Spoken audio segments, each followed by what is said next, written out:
बोलिए सियावर रामचंद्र भगवान की जय। सौंपे भूप ऋषि सुत बहुविध दे आशीष।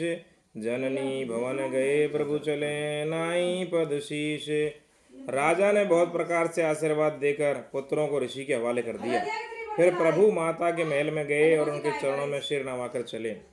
पुरुषई दो वीर हरसि चले मुनि भय हरन।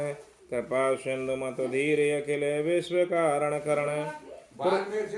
पुरुषों में सिंह पुरुष दोनों भाई राम लक्ष्मण मुनि का भय हरने के लिए प्रसन्न होकर चले। वे कृपा के समुद्र धीर बुद्धि और संपूर्ण विश्व के कारण के भी कारण हैं। अरुण नैन और भाव विशाला नील जलज तनु श्याम तमाला।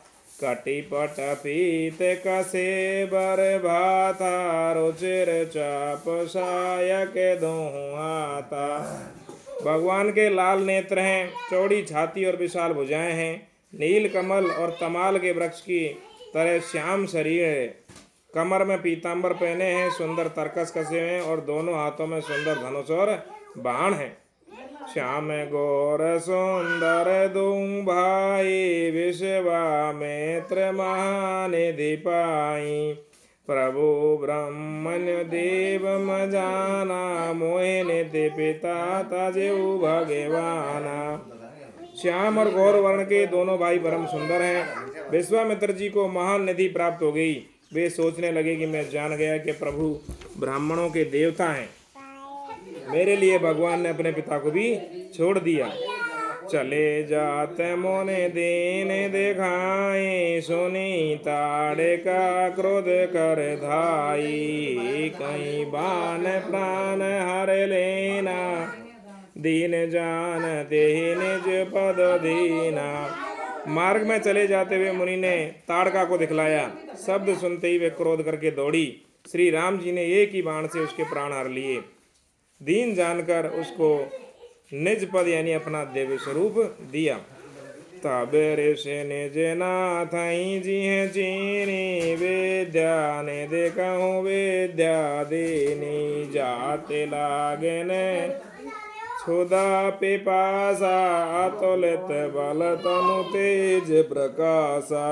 तब ऋषि विश्वामित्र ने प्रभु को मन में विद्या का भंडार समझते हुए भी ऐसी विद्या दी जिससे भूख प्यास न लगे और शरीर में अतुलित बल और तेज का प्रकाश हो। आयुध सर्व समर्पी के प्रभु ने जय आश्रम आने। कंद मूल फल भोजन देने भगति हित जाने। सब अस्त्र शस्त्र समर्पण करके मुनि प्रभु श्री राम को अपने आश्रम में ले आए और उन्हें परम हेतु जानकर भक्ति पूर्वक कंद मूल और फल का भोजन कराया। प्रातः कहा मुनि सन रघुराई निर्भय जग करऊं तुम जाई। होम करने लागे मुनि झारी आप रहे मख की रखवारी। सवेरे श्री रघुनाथ जी ने मुनि से कहा आप जाकर निडर होकर यज्ञ कीजिए। यह सुनकर सब मुनि हवन करने लगे और आप यज्ञ की रखवाली पे रहें। सुनि मारीच निशाचर क्रोहे ले सहाय धावा मुनि द्रोहे। बिनु पर बान राम ते ही मारा सत्य जो जन गा सागर पारा।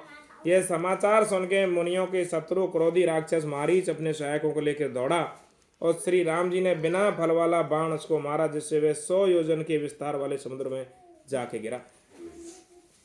पावक सरसु बाहु पुनि मारा अनुज निशाचर कटोक संहारा। मारे असुर द्विज निर्भयकारी आस्तुति करहि देव मुनि झारी।